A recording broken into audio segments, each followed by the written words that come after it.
street gospel, light of the temple. Sword swing, killer live from the ghetto. The hood messenger, let them know hell's close. Blackberry on the devil in a black cloak. Yo, what is up? Welcome to the Street Gospel Podcast. I'm your host, Dave One, and this is episode number... Hey, yo, Cam, what episode is this? 110. Episode number 110. 110, Cam. Not bad, not bad. Just keep grinding them out here. We want to thank everybody for joining us today. We had a great last podcast with D.A. Horton, man. Definitely was a good one. A lot of good perspective, a lot of good insight. Got you thinking a little bit on things. So I appreciate D.A. coming out. I messed up, though. I messed up, Cam, with D.A. because he's a rapper. So when I told him if he wanted to bust freestyle, he was serious. Like, okay. And I thought just joking around because I've had rappers here and they did. So I don't want to freestyle. But he was game to freestyle after I talked to him. And he was like, yeah, I would have did it. I was like, oh, man, we messed up. So it could have been the first freestyle. I mean, it would have been nice. But one of these days we'll get a rapper in here that will go ahead and freestyle. You know, maybe today's guest. Maybe today's guest will freestyle. That'll be dope. Let's just get right to the business today. So I thought it would be great. This weekend is Father's Day weekend. So I thought it would be great to bring on a good father. A father that I appreciate. A good father and grandfather now. Yes. Which is crazy.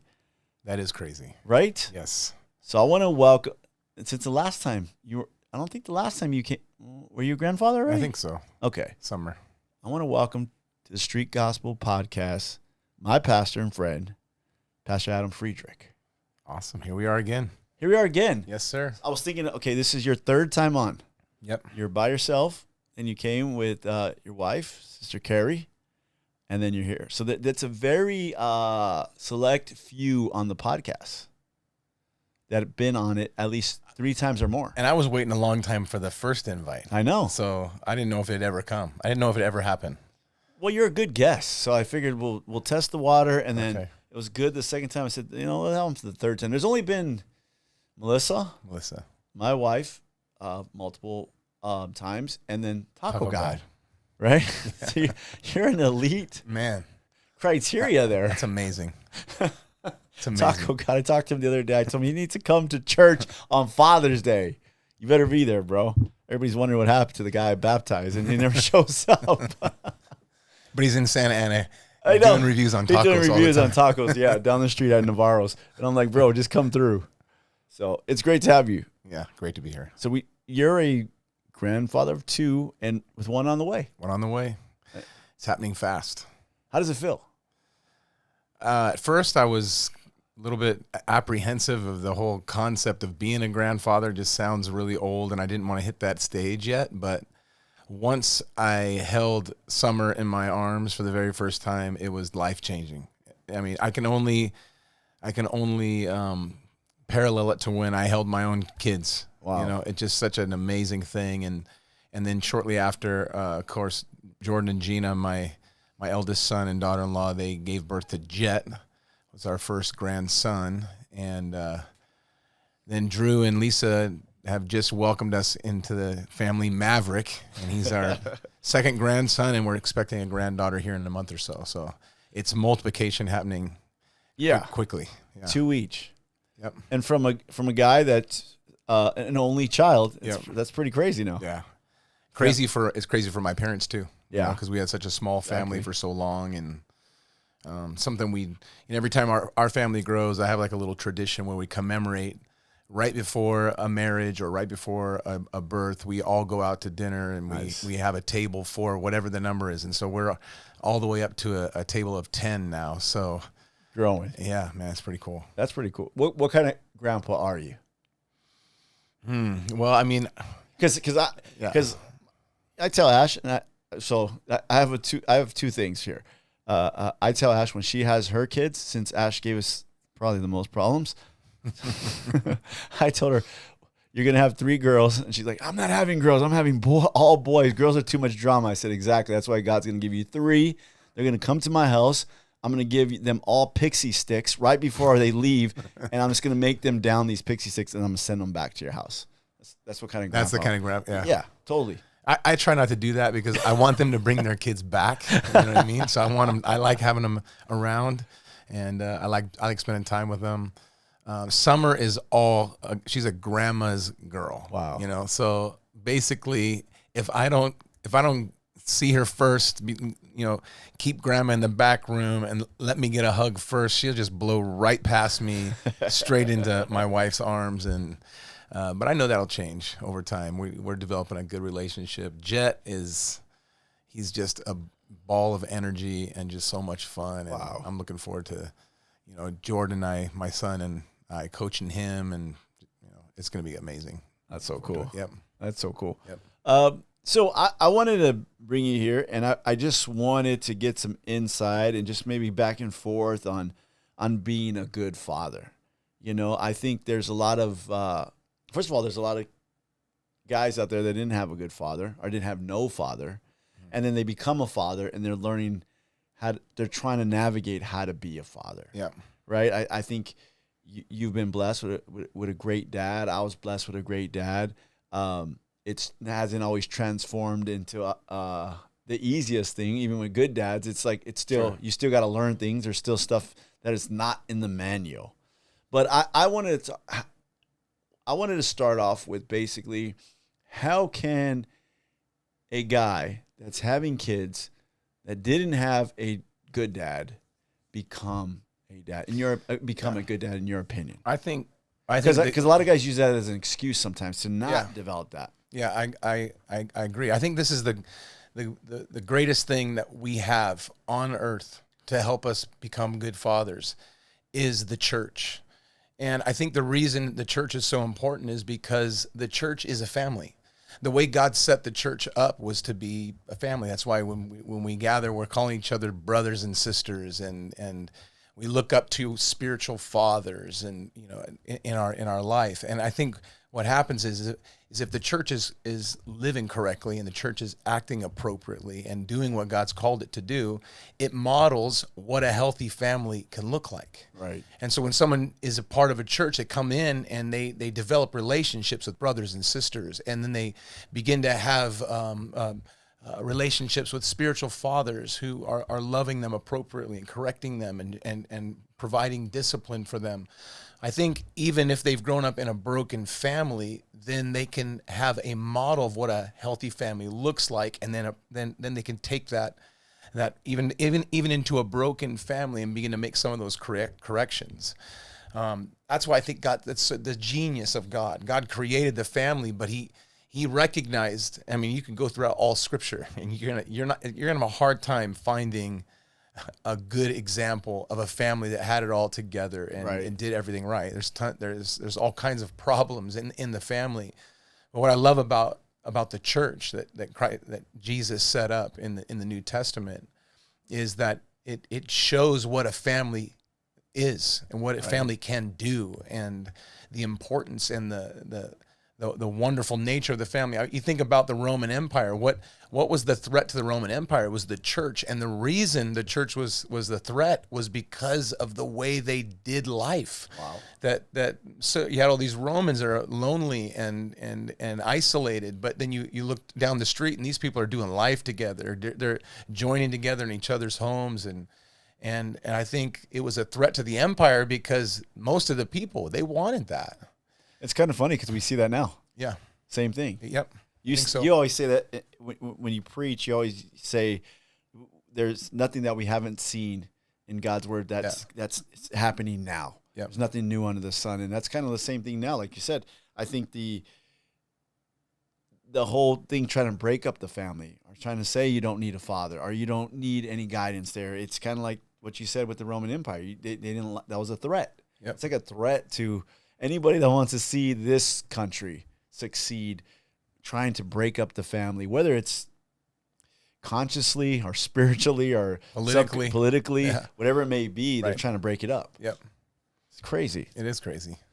So I think what you hit on right now was that how no family is perfect and it flaws, right? I think in the word we like to highlight David's accomplishments and all the good stuff, right? We don't look at the mistakes along the way. And I think sometimes people that come to church think you have to have a perfect family. Yeah. Right. Like it's a process. And then we all have problems in our family. We don't broadcast them. And the thing about it is everybody's perspective influences how they think of their family. Right. It's like, I mean, when I look at my life, I have very little to complain about as far as our family is concerned. I've had just a wonderful upbringing in so many ways. But you look at I've talked to so many people that have come from really difficult situations. I've seen people that have been abused by a dad, and they'll say, "Man, my dad wasn't great," But I've also seen people who had a dad that provided for them and maybe wasn't around as much as they would have liked, and they'll say the same thing, and they'll describe their father in the same way or their upbringing in the same way, and it's because of perspective. Yeah. And I think a lot of times we hear someone say, my family's terrible, but when you compare it to other situations, if they could see someone else's perspective, they'd think, wait, maybe my family isn't as bad as I think it is. So it's all kind of a matter of perspective. And I think, especially for in generational, is that, somebody that would complain about their upbringing right now. So a young millennial right now complaining about their upbringing. What they would maybe understand is if we were to talk to their dad and we were to say, hey, what kind of dad are you? You think you're a good dad? And maybe from his perspective, he would say, yeah, I've done a pretty good job. I provided. And you wouldn't understand. I had a bad dad. I got scars from my dad. And so there's that generational disconnect, because it's all about your own perspective of in life. And I think that's where, we see all the differences of opinions and people, going down rabbit holes of family issues, Do you think it's important to, not only as a children, to recognize well, maybe my dad didn't have the best upbringing. He's probably going to make some mistakes. And then the dad to kind of, when the dad kind of recognizes hey, maybe I haven't been great in these areas, and tells the kid, yeah, I should have been better, or maybe I could improve upon it. I think when you kind of reconcile those two things and realize those two things, it kind of helps with the kid's perspective on, hey, well, how was my dad raised? No father, maybe, just abused. And I'm not living like that, but maybe I should give him a little grace because of that. I think that comes with maturity. Yeah. And then the father kind of recognizing and maybe asking the kid, hey, forgive me. I wasn't the best father. I think that goes a long way going forward. I do too. I mean, I feel bad for Jordan in a lot of ways, because my oldest son, he was my firstborn, and I had a great example growing up. But listen, every dad is going to make mistakes. There's no way. It doesn't matter. You can have the greatest intentions. You're going to make mistakes, and when you make them, you usually make them early on. And so I think about even some of the interactions I had with Jordan, when I was learning how to discipline and learning how to bring correction. And I realized, man, I wish I wouldn't have raised my voice in that way with him. I wish I wouldn't have said it like that. I wish I wouldn't have been so harsh. But so I'm sure in Jordan and my life and everyone, we have that, little bit of a wound that's been inflicted by a father. And, I think that's normal. And I don't think there's any family that's free of that. Yeah. And so, yeah, we can learn from, I learned from those mistakes. I got better as I matured. But now Jordan, thankfully he can, take from what I did and my example to him, and he can improve upon that in his family, and likewise my son Drew, same, he'll be able to, take what he learned from me and maybe pull out some of the bad and highlight some of the good. That's the hope, right? With every generation, it gets a little better. Yeah, I think that's the biggest thing. I tell, and sometimes it's jokingly with Cam and Ash, I tell them, whatever you don't like about me, whatever mistakes I made, you learn from them and you be a better parent. The parent that you think I needed to be better at in this area, you just be better at that. Yeah. I made a mistake. I wasn't the greatest on some things. I learned the hard way. I think that's the part where you have to say, okay, I think I reconciled with that with myself, with my own dad, and saying, okay, I don't like these couple things here. This wasn't good. Right. How can I be better? Or what can I improve upon? And what did I like about him? What was great about him? And then that was great. Considering his background, I was like, man, amazing. Okay, got it. So I think there's a lot of things that we can kind of take from that. And because there's a lot of kids out there that are like victims forever. And maybe there's a lot of fathers out there that are like deniers forever, right? Right. Wow, too bad. That's just the way I was. And it's like, you're going to be this guy's kid forever. You're going to be this kid's father or parent forever. Like, you might as well try to make this right. Yep. And I think a lot of people give up early. Yeah. Yeah. I mean, first of all, I think it's awesome that you brought me on today, but I consider you, when I look at you, when I think of Dave One, or when I think of the Street Gospel Podcast, when I look at you, I consider you a great dad. That's one of the first things that comes to my mind when I think of you. And I look at your kids, I look at your family, and that's one of the things that I think. But I was thinking about you on the drive over here today, and I'm like, what would it be like to be, I don't have the experience that you have. What would it be like to be, a young, married, just trying to get going and to lose your dad. Your dad passed away, and I know it's not something that you talk about all the time in total detail, but having to try to navigate, right, all of that was probably difficult. So how did you do that? Like, not having someone to talk to, and it was very hard for a long time. It was one of those things where I was 27.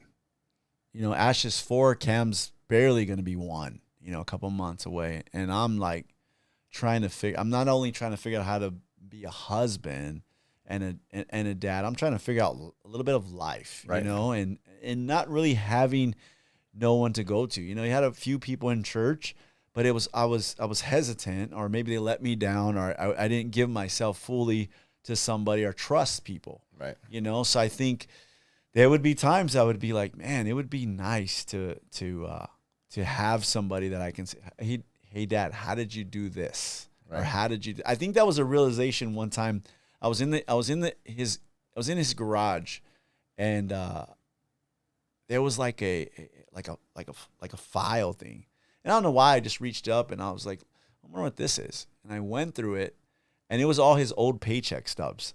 He worked for the gas company. Yeah. And I'm going to and I'm looking how much he got paid.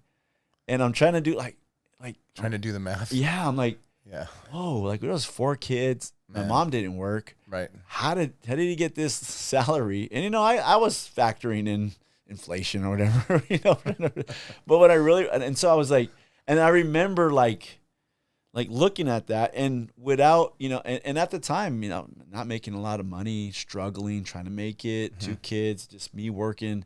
And that kind of gave me a little hope, because I'm like, well, he had 4 kids. I only have 2, right. and he made this work. And I remember always asking God, like, man, I wish I had somebody to ask. I wish I had somebody to help me.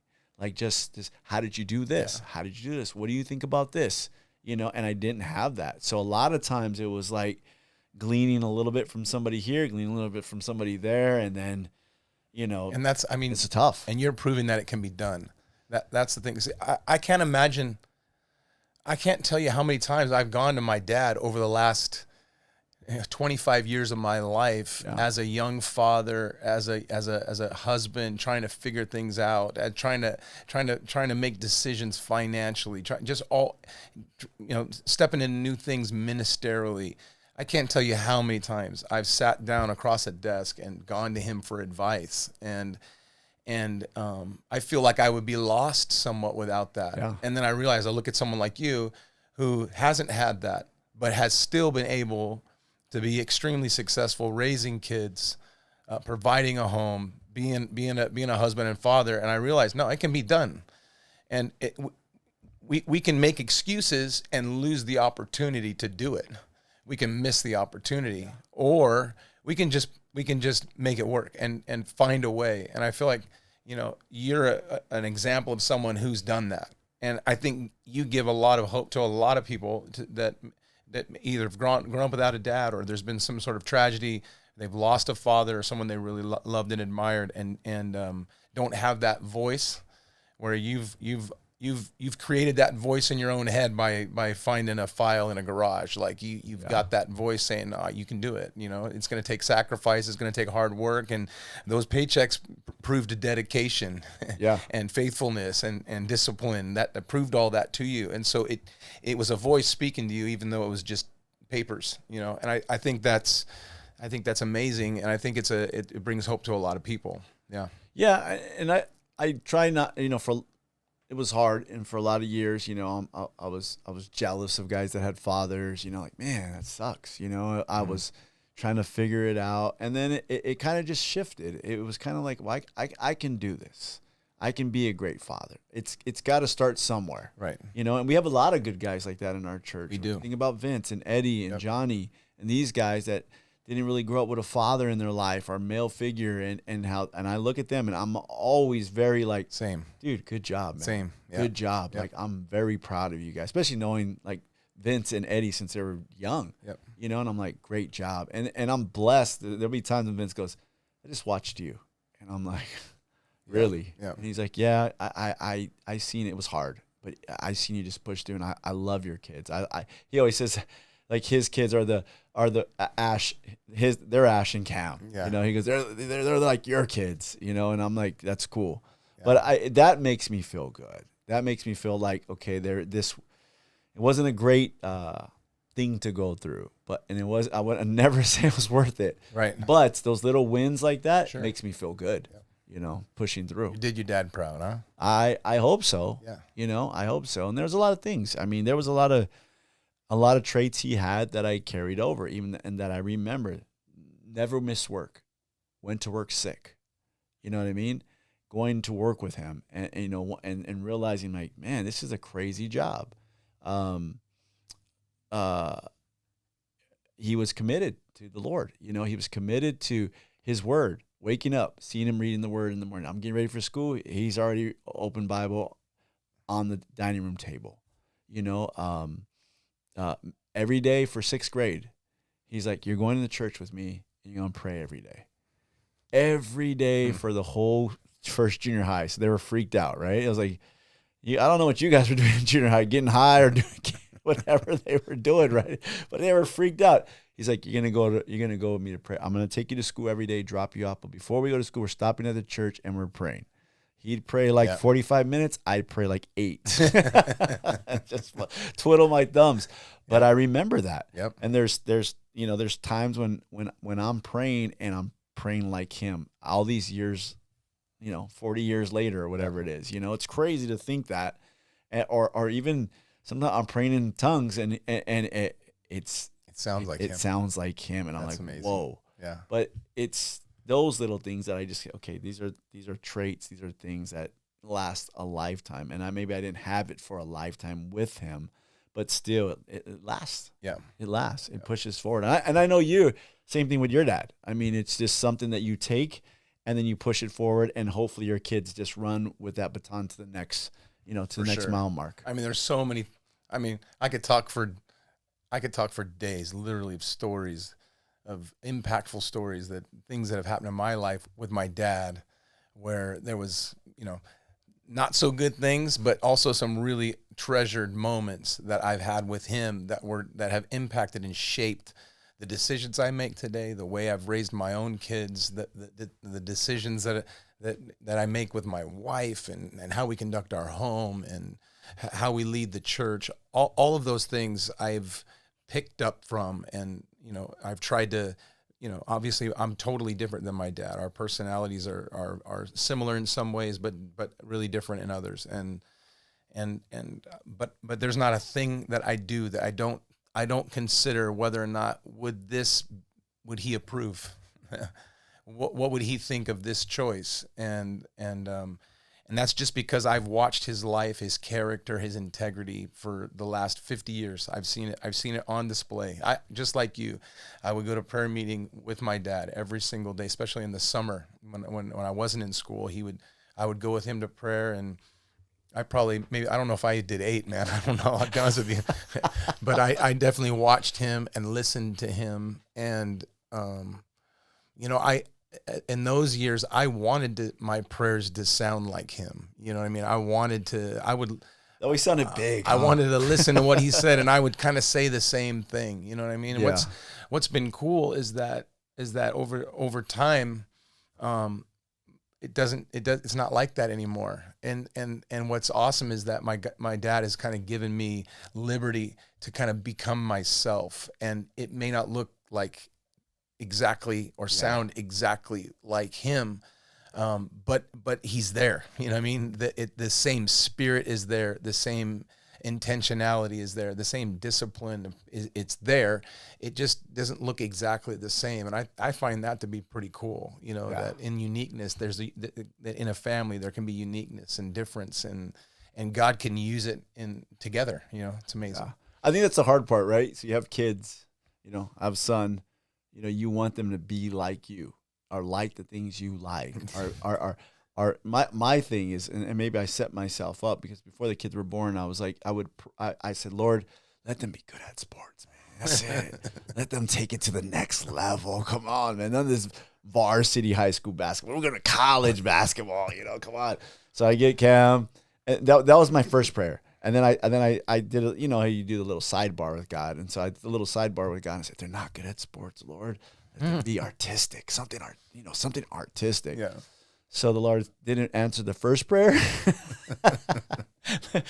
Kevin tried. He tried sports, jiu-jitsu, and maybe kickboxing was probably his best thing. Basketball, baseball.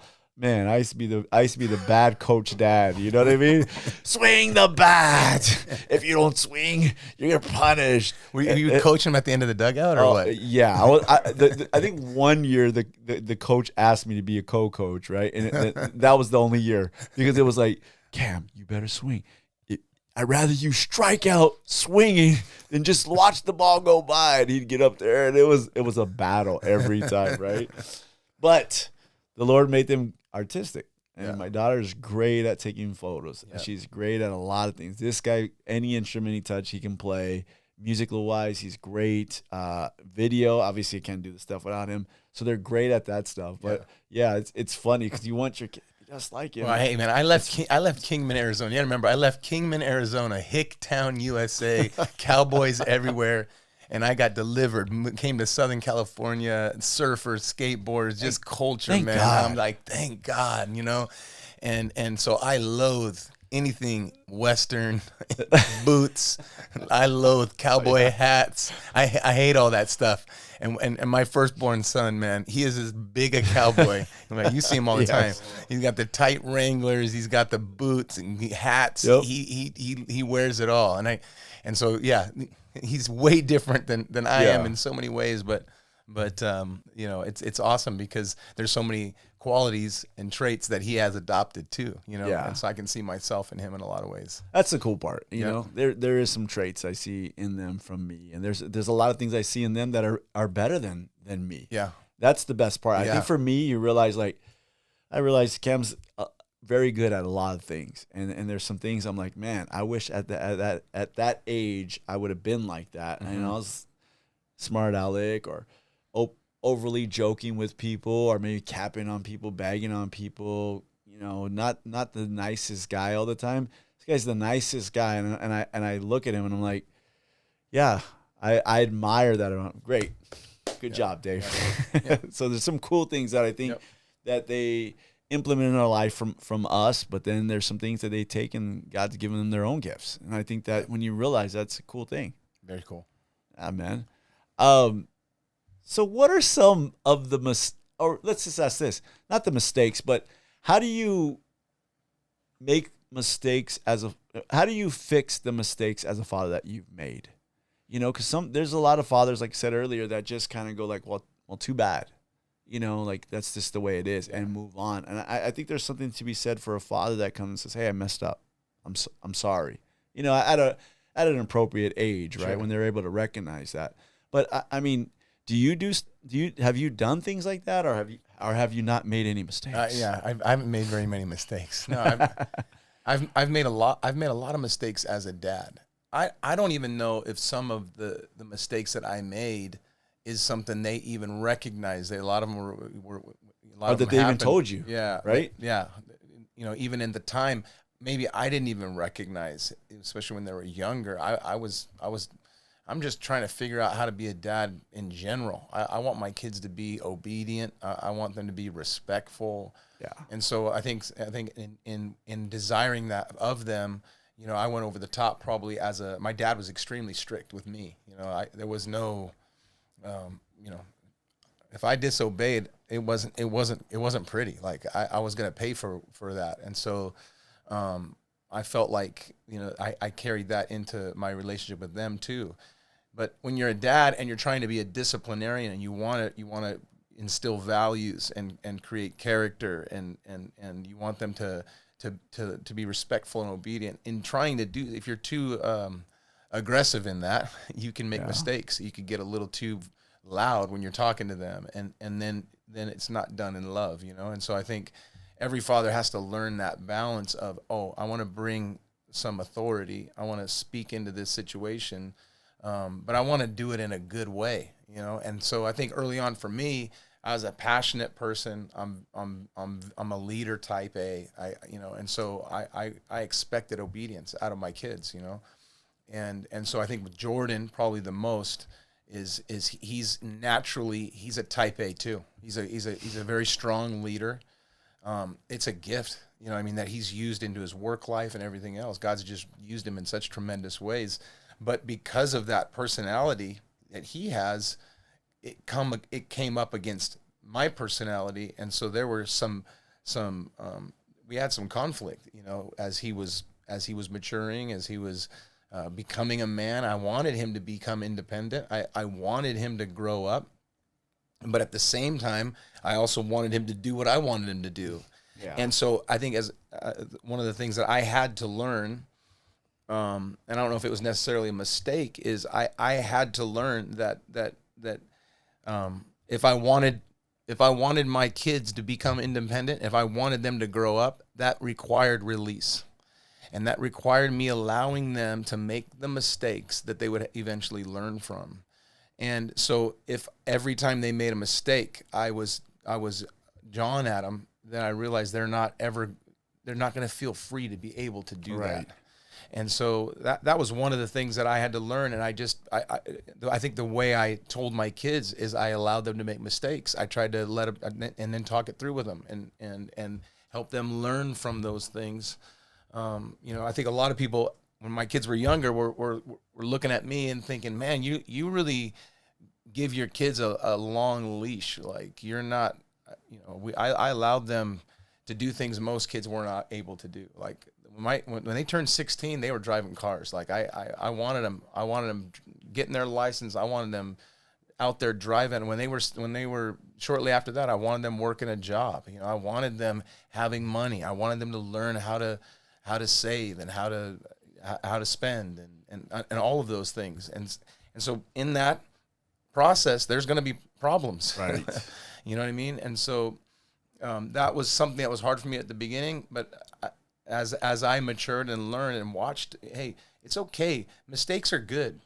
Young people everybody's going to make mistakes. And it's just how you process that, how you get through that makes the difference. You know, today I think about Jordan. You know, it's so weird because you don't really know when they become an actual adult. Like I try to in my mind, like, when did that actually happen? Right. You know, like when did that, was it when they got married? Was it, you know, both of my boys got married pretty young. So when did that switch happen in that these are like full blown men, you know? And because I actually think when they got married, I still kind of viewed them as like my kids, and I mean, obviously they still are, but I viewed like I was responsible for them, Right. you know, like I gotta make sure they're good, and I gotta, you know, if they're doing something wrong, I gotta correct them. And I remember I was driving, this was not that long ago really, but I was driving, I think I told you about it. I was in Irvine. My son works as an electrician, and he's a union electrician, and they really love him at this job, and at least that's what he was telling me, you know. And he, you know, they're saying he's promoting him, and he's like a one of the lead guys in the shop, and I just for some reason I was like, I just don't believe it. You know, like I remember you working at Dickie's barbecue pit, man. like I just, for some reason I just couldn't picture it, you know. And I just called him out of the blue and I was like, hey, can I swing by your shop? And he was like, yeah, Dad, come by. And so I remember I drove up to his shop. I'd never been there before. He was outside with a box cutter waiting for me, and he was cutting up boxes. And I immediately was thinking, like, yeah, look, you're not a boss. You're out here cutting up boxes. And he's like, yeah, I'm actually just trying to stay busy today because I don't want to send any of my guys home. And so we walked in the shop, and he just started introducing me to all the employees that work for him, you know. And they were super nice, and I was like, wow, this is pretty cool. And he's like, let me introduce you to the owner of the company and my direct boss. And so they took me upstairs, and the owner comes out. This is a big company. It's not like a small company. And he's like, hey man, you did such a good job with your son. We love Jordan around here. We just this kid's a great worker, and somebody did something right. And that kind of just went through my whole tour was kind of like that, you know. Yeah. So I mean, I don't even know how to describe what I was feeling at that moment, but I remember getting in my car and I'm driving away and I'm just crying. I'm just like crying, you know, like this is I did it. Yeah. I felt like, oh my God, he's a full blown man. You know, and I felt like, you know, for you know, when you're raising kids, that's what you want, right? You want them to be able to go on their own and make it work and make it happen for themselves. You know what I mean? And then to watch it happen and to see blessing and favor and the leadership skills, the leadership that was in him that we used to butt up against. Now to see it being put to fruitful use was just like beyond anything I could ever imagine, honestly. And then I started to notice that I began to notice that even in Drew and my second son even more. I started seeing that same type of thing in him. All of a sudden I became more aware. I don't know if that somehow that interaction began to help me understand and be more aware that, man, these guys, they're not my kids. They are my kids, but they're actually adults that are doing it. And that was the most rewarding for me. That's the most rewarding thing that could be ever. I don't need a Father's Day present. I don't need anything from you. The fact that you're doing it and serving the Lord, serving your wife, loving your kids and providing for them is hands down the most rewarding thing I've ever experienced in my life, honestly. That's crazy. Yeah. It's true. As a father, yeah. It's so hard to release them. Yeah. And like you said, let them make the mistakes. Okay, you want to do that? Great. You know, it's like, I mean, me and Melissa have had countless times where we're just like, and I just go, what are we gonna do? There's nothing we can do. We have to release them. We can't hover. If they make a mistake, they're going to have to own up to it. And it's hard as a parent, you know. I think I'm extra because I didn't have anybody. So when I have when I have them, I'm thinking, you know, if Cam says, "Hey, I need new tires," I'm thinking, go get them. Well, at first I'm thinking, I mean, how could I help this guy, you know, get these tires? And maybe I got this guy, he could hook them up, or maybe I'll lend him the money if he doesn't have the money. And then you finally were like, what am I doing? Right. Like, yeah, you need new tires. What are you going to do? You know what I mean? Like, it's just weird. And that's for everything. Spiritually, you know, if you see them struggling, you can guide them, you can help them. There's a point in time where you're just like, they have to figure it out for themselves. Yep. And as a parent, you kind of step back. And you're like, you're nervous, and you want to, and you kind of have to go and just be like, ooh, shouldn't do that. But I'm going to let them do it. And you're hoping, sometimes it takes a little bit longer for them to learn the lesson, and you're just seeing like, man. And sometimes they learn it right away. And when they learn it, and that's a reward. You know, you're like, okay. Or when they avoid it, you know, and you're like, okay, they made the right decision. Like, man, that's a great feeling as a parent. I mean, you're just like, I did something right. I did this is what I was put on this earth for. Yeah. You know? I mean, I remember, 2020 hit, and, everybody was deciding not to work, and the construction at that point in time, here's Jordan. He's a new guy, man. He's just working, and he could have made more money not going to work, and so many guys were just taking that option, just double dipping on the COVID. And I told Jordan, you better not, dude. Same here. You better not. You better go to work every day. And his response to me was like, yeah, for sure I'm going to work. What else would I do? Like, I'm not going to just sit around. I'd be bored to death. And it was that decision, I think, that really kind of catapulted him. And what I love is that it wasn't, I was going to make sure, like, because I felt like I was still responsible that he would go to work, but he had already made that decision he already made up his mind for himself already. Good. And I just, that stuff just does it for me, honestly, Your approach, you have two sons. Drew and Jordan are from my perspective, a lot different. Yep. They have their own ways. They're different. And then you have a daughter. Is your approach with each kid a little bit different based on their personality? I mean, there's some non-negotiables there, right? You're steady all the way through. Yeah. But is there your approach in maybe how you love them or try to help them, or maybe when they're younger, how you discipline them? Is that do you have to be different for each kid? We are, and I don't know if it was because of they're so different or we became so different, because I think maybe it's a mixture of two. Yeah. Because yes, Jordan and my son Drew are extremely different. They were, especially as kids, they were very, very different. And Jordan was very, very competitive. He was, like I said, type A leader, very vocal, a rally guy. People rally around Jordan. Drew was much more sincere and more maybe a little bit quieter, but he was very authentic, true to himself. Like they both had wonderful character traits, but I definitely had to treat them differently. Like Jordan needed a lot more discipline. It's just the truth. Like he was willing to push the envelope all the time. Jordan is like Ash, in your situation. Yeah. And Drew would probably be a little more like Cam as far as their personality styles, how different they are. And so I feel like I was constantly punishing or disciplining Jordan in some way, and I hated that part. Yeah. But I felt like I was, and I think he needed that.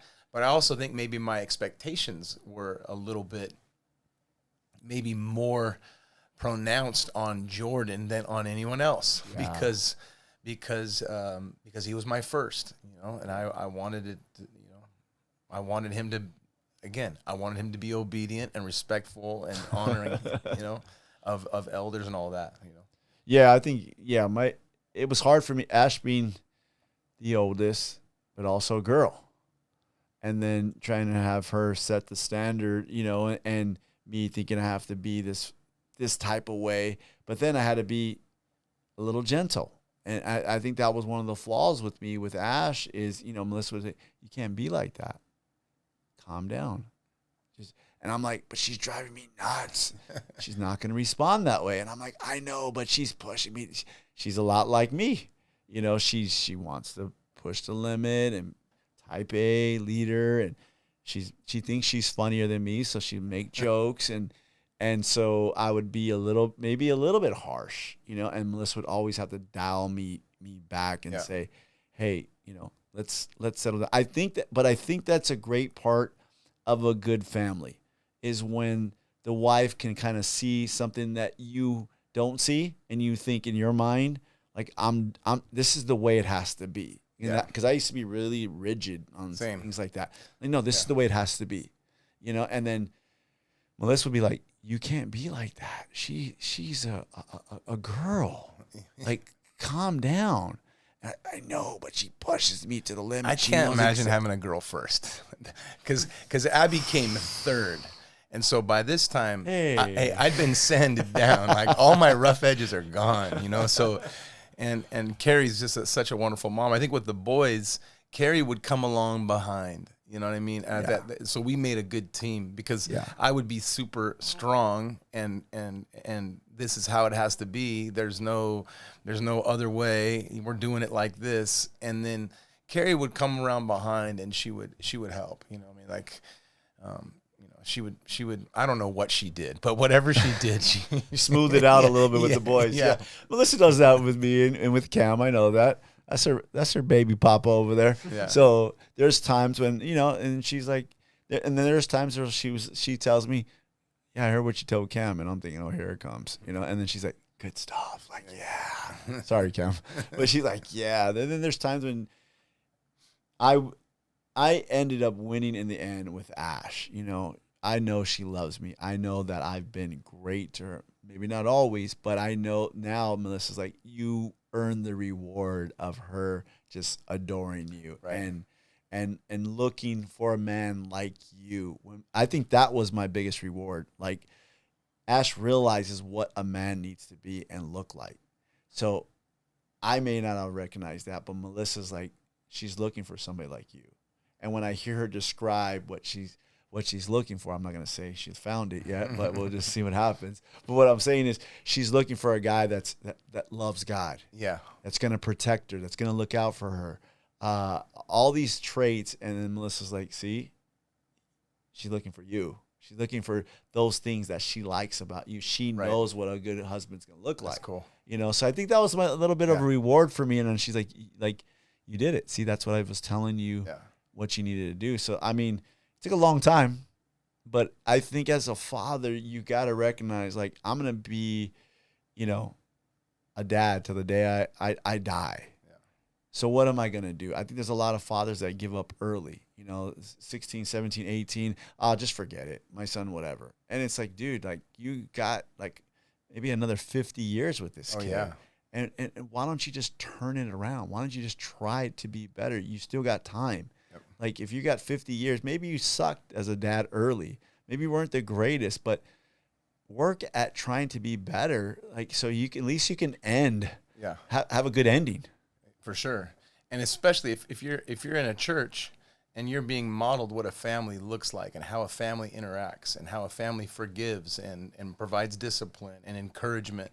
If you can just take those values and just instill them in your family, regardless of how old your kids are or how broken you think the family is. I'm telling you right now, if you'll just apply those principles, it works.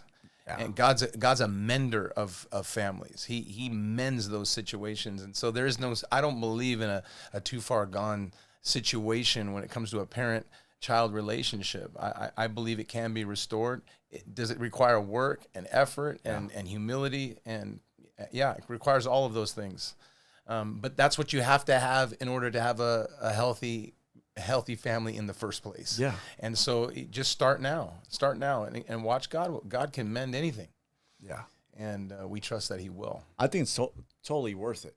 100%. Just to keep fighting. Yes. There's a reward at the end, and it's your kids being better than you or your kids loving you. I mean, at the end, to me, that's what matters the most. Yep. I mean, when I guess, I guess we can get down to it because I think, especially in the church, we come from the same background in church and a lot of ministry focused and family second. In our church, it's not like that. It's family first. I think that's one thing that drawed me to our church, to Elevate, because I felt like this is family oriented. This is family first church ministry. And I think a lot of times people think ministry means God first, but it's God first, family, and then ministry is like down the road a little bit. Yep. I think too many people confuse like ministry with God, and it is they intersect, but I think it's God and your relationship with God first, your relationship with your family, and your ministry to serve. Yeah, right. Well, I think Paul. That's why he said you got a lot of guides. not a lot of fathers. Yeah. A lot of guides, a lot of pastors. There's a lot of pastors. I know a lot of pastors, but they don't know how to be a father. They're not good fathers. They're not even trying to be good fathers. They're all gung ho ministry and leadership and all those things. And I just feel like it's a backwards approach.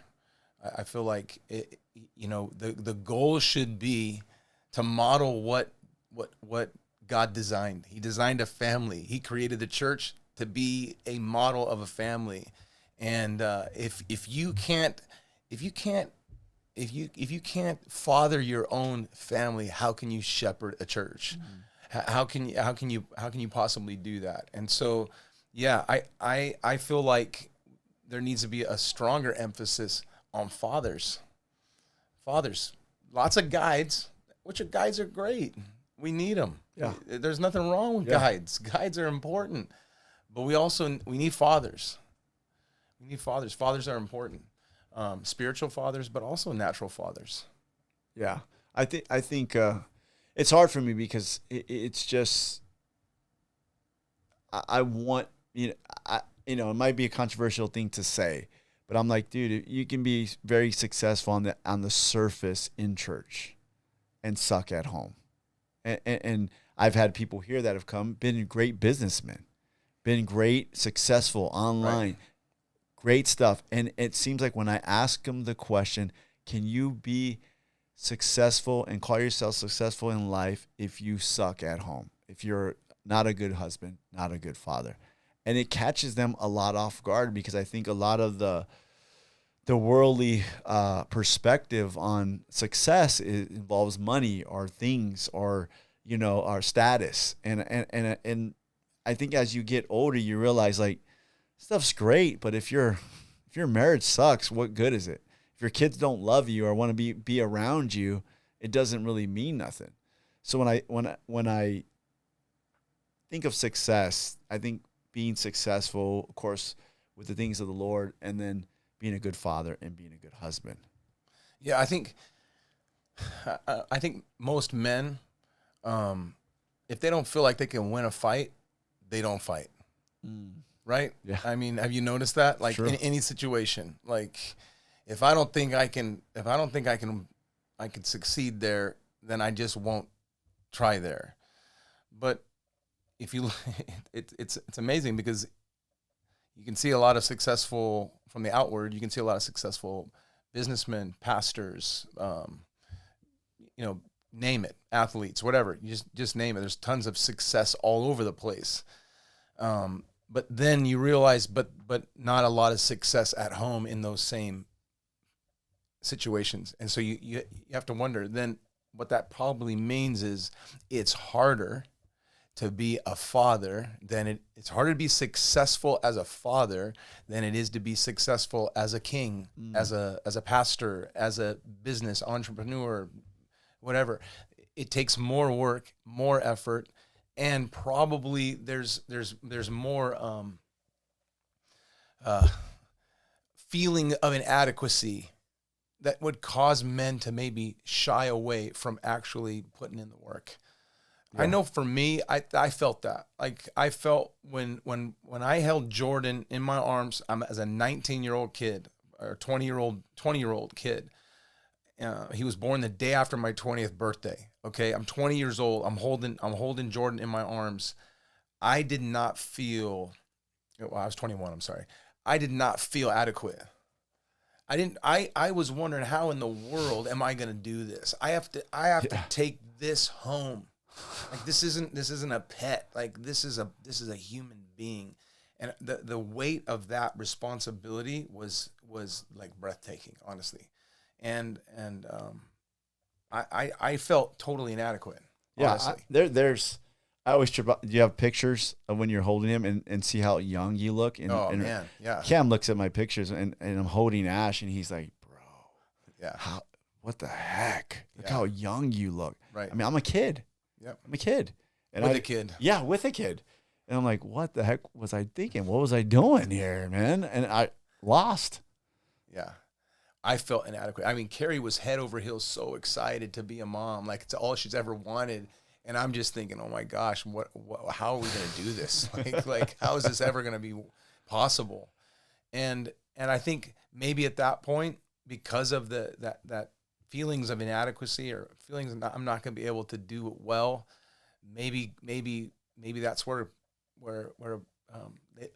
parents lose, or a father loses the battle right there and just kind of says, man, I didn't have a good example, or whatever the case. They let that seep into their thinking and into their spirit, and it takes away their effort maybe to just push in and go for it and try, And I'm grateful that feeling of inadequacy didn't stop me from putting the work in and the effort, because as I started to invest, I realized, oh my God, this is the most worthwhile investment I could possibly ever make. Right. And, as you begin to sow into your relationships at home, whether it be your relationship with your wife, your relationship with your kids, when you begin to sow in those relationships and you start to see fruit form, those relationships start to grow, all of a sudden you realize this is the most important investment that I could ever possibly make. Yeah. And so I'm grateful. I'm grateful for every game I coached. I'm grateful for every presentation I went to. My Jordan is up there receiving his athletic award every you know what I mean? I'm grateful for every one of those that I went to, every investment I made in those kids, every conversation we had. Every landmark that they went through, I celebrated those with them. I don't regret any of that. I'm grateful for that investment because it allows me to have that closeness of relationship to this day. And there's nothing that I would want more than that. Yeah. One thing I know you do, and there's certain traditional things you talked about, getting out, and before your family grows by one, you guys go out and have dinner. Yeah.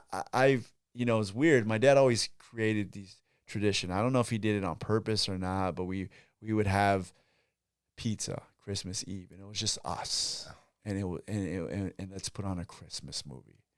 And then I grew up, and we continued that with our family. It's just us wrapping some last minute gifts, watching, Christmas Story or whatever maybe it's Beach Street, whatever it may be. And we're eating pizza, or we're eating In-N-Out, and we're just enjoying each other. And we have these traditions, every birthday, it's Benihana's. We're going to you pick the restaurant. It's usually Benihana's. Let's go to Benihana's, just us.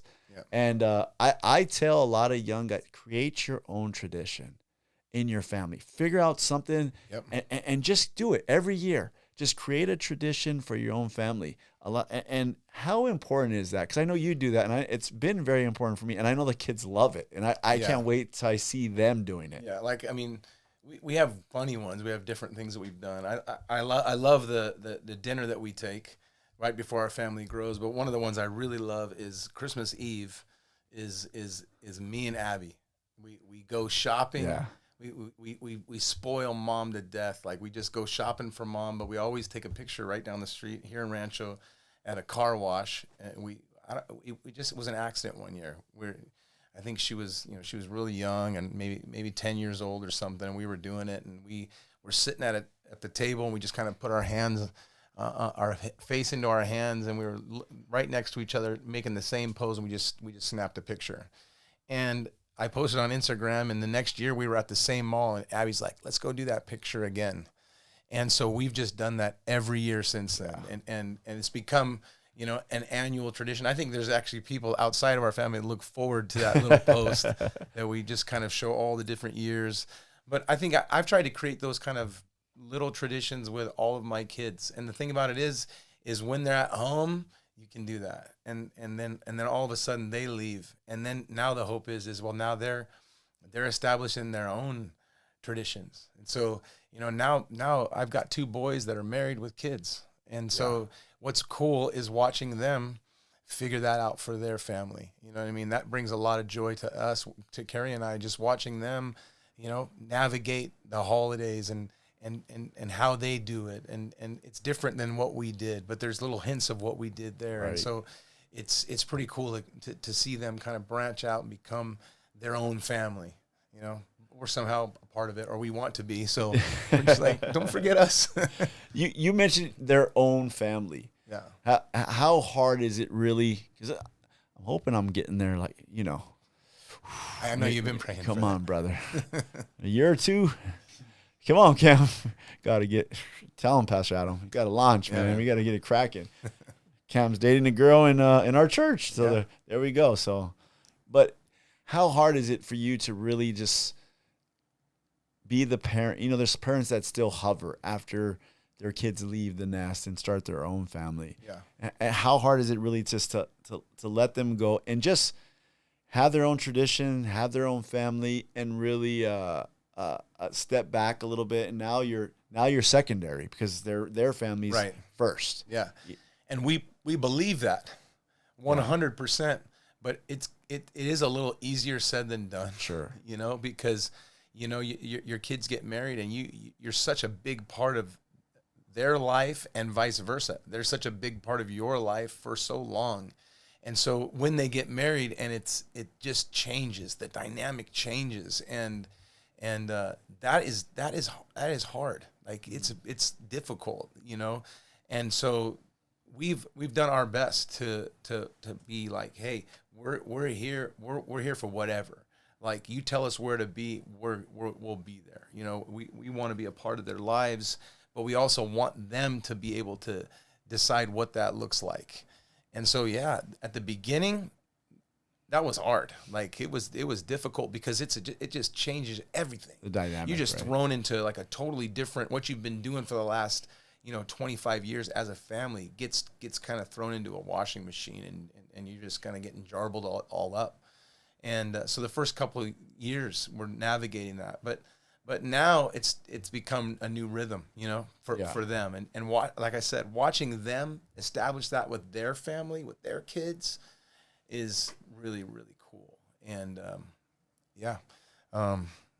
but that's what we believe, though, right? We don't want to control our kids. Right. The idea is that they leave and cleave. Yeah.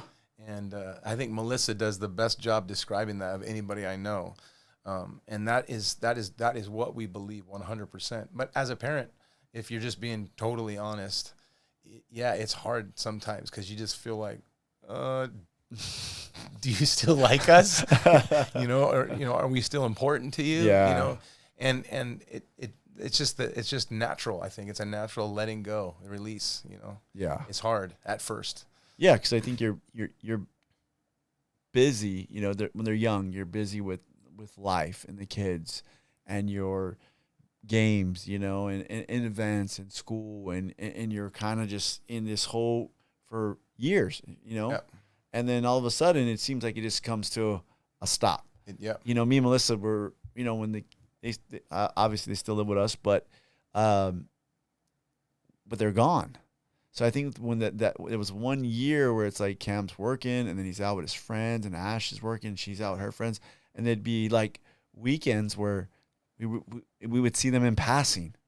And me and Melissa would be, the first weekend it was cool. I thought I was going to, it's just going to be great. They're finally out of here. Great. I'm running around naked in the house, whatever. Prayers got answered, man. Food and nakedness.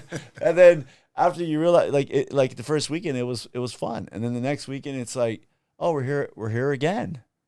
You know what I mean? Yeah. And then the third weekend, I'm like, it's quiet around here. Yeah, it's quiet. Then it started feeling a little weird. Like, oh, where are they at? Yeah. Do they still like us? And this is why you have to invest in your marriage. Yes. This is it right here.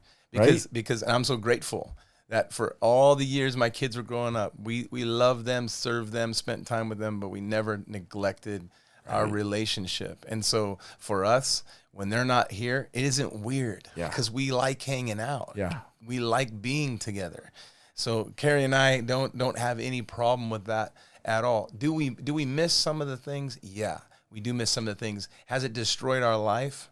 Has it wrecked our marriage? Has it made life suck because they're not here? No. It's just changed it. Right. It's a different season of life, and we're going to enjoy them all. That's what that's our decision. Yeah. As followers of Christ, no matter what we go through, we're going to enjoy it. And there's going to be times in life where it's really, really good. There's going to be times where it's really, really hard. But every season is a season that we live, and we have to learn to take the good with the bad and learn from every season and enjoy it. Yeah. We're not going to wish our life away. We're going to try to be in the moment and squeeze the most out of it as possible. And so, yeah, I mean, there's so many families that their whole life revolves around their kids to the point that they stop paying attention to each other, and the marriage just kind of gets neglected. But here's the truth: your kids are going to leave you. Yes, they're going to leave. It's just a matter of time, and it goes quick. It goes quicker than you think. That's crazy. They're going to leave you, and if you haven't invested in your marriage relationship, man, when that day comes, it's going to be lonely. Yeah, by the fourth week of that whole saga there, when they were out, I remember eating. We were eating, we had Netflix, chilling, and I'm just like, and I looked at her and I go, thank God we really like each other. Yeah. And we really enjoy spending time together. Yeah. And we realized that. And then even with the marriage classes now that we teach, it's like, hey, spend some time together, because you're in the busyness of life and the kids, it kind of hides issues, right? It kind of puts issues on the back burner. You don't have to address them because I got to take the kids to school and I got to work and we're coming home, we're making dinner and going to bed. And then it's kind of like there's no time for that. If you don't make time and face the issues or get to know one another or spend time together, when they leave, it's like total shock. Yeah. And a lot of people get divorced when the kids leave. Of course. Because the only issues was their kids. Yeah. And now there is no issues. There's nothing. There's nothing left. And I think that's where it happens. It's not even, do they not work on issues? They don't work on anything except what the kids are doing. And I think that's a huge mistake, man. You just grow further and further apart, growing closer and closer to kids that are going to leave you. They're going to leave. Right. And like I said, I'm so grateful that we invested in our marriage. Yeah. Because, it's becoming very apparent that in the next couple of years, chances are we're going to be in that house all by ourselves. Man. You know what I mean? Lucky. And I'm grateful that Carrie is still my best friend. We love hanging out. We love talking. We love walking. We love doing the same things. We enjoy each other's company. So it's all good. Yeah, I wanted to let you know that this podcast is brought to you by Elevate Ministries. Elevate Ministries is an authentic, passionate, and innovative church in the heart of Orange County, California. They strive to make their services welcoming and encouraging by intentionally engaging you in all senses to stimulate a spiritual hunger. If you're looking for a great church that's on a mission to change the world one person at a time, I encourage you to check them out at www.elevateministries.com and on Instagram at Elevate Ministries. I think that's that's what a lot of people need to focus on, is focusing on not forgetting that part of it. And because it is important to show our kids a good marriage. A lot of people don't show their kids a good marriage. They're great providers. They love their kids. But sometimes the marriages are detached, or there's no affection shown, or there's no love, or anything. The parents are living kind of two separate lives, and maybe they love their kids, and they've been great providers. They've been there for their children. But showing them what a good marriage and a good home is also part of being a parent. Yep. Do you agree? Agreed. I think there's safety there for kids too. I think kids feel safe when their parents are good, and especially young kids. Yeah. When kids can feel when there's problems, and I think there's safety there when the marriage is, when there's love in the house and everybody knows it. Yeah. Yeah. Me and Melissa have always been parents that have been pretty transparent with our kids. It's kind of, I don't know, it's kind of fun and a joke now that they're older, because, Ash will come and say, "What's wrong with Mom? She's mad at you." And I laugh because it's kind of funny. Like, "Oh, you picked up on that? Come on, Dad. Yeah, of course, what's going on over here? You know, and it's nothing serious, but it's just things like that. I love to have, I mean, it might be wrong. I'm not saying I'm transparent about everything. I don't go over there, and, you know what I mean? But I'm saying there's times when we're just transparent. Hey, we're working through some stuff. Working through some things. Yeah. You know, it's tight. It's tight right now. Financially. Yeah. I think it puts like, for us, I mean, some people rather hide all their problems from their kids. I think with putting things out there like that, obviously you're not going to put everything out there, but those things like that kind of teach your kids like, hey, we can make it through this. And kind of a lesson within that issue of how you react to a certain problem. How am I going to react to a financial hardship? Because right how here? you react is going to show up in your kids later on. Yeah, because they're going to have that. Yeah, in their they're life. going to have the same thing. And how you respond to that is if that financial difficulty controls you, and robs you, then chances are that's going to show up down the line in a decade or two in the life of your kids. I remember when we were starting the church. I came from Kingman, Arizona, and I had an old. It would be actually a really cool bike. Now it was an old Schwinn banana seat. Heck yeah, American-made Schwinn. Yeah, Schwinn banana seat bike. Well, but I moved here into Southern California in the BMX era. You know, where it was all the chrome ollie, you know, BMX bikes, and you know, in Kingman, we don't even have bike locks there. No one's stealing a bike because you're gonna see it because everybody knows everybody. And so I first day of school, I rode this black Schwinn banana seat bike to school, and it was just unrelentless. Just people just laughing at me, just like, what is that? You know. After school, I came outside, and my bike wasn't there. It was gone. And so I'm like everybody's laughing at me and stuff because I can't find my bike. They're trying to draw something out of me. You know, I looked ridiculous too because of where I came from. Anyways, they had ditched my bike in the bushes. Oh, man. And so I finally found it. I was just kind of distraught. I rode home, and here's what's in the back of my head. My dad had told our family, look, we're starting this church. I'm not working. I've sold my businesses. We're moving here. We're starting this church on our savings. And so there's no income. And so we're living tight right now. There's no extras. And that's in my knowledge. I know that's going on. And I came home and I'm just devastated. You know, I'm a young kid. I'm 11 years old. I'm holding back tears. I'm a tough kid, but I'm holding back tears because I just everything's new. I feel out of place. And my dad picks up on it and asked me what's going on. I told him, I'm gonna have to fight this kid tomorrow.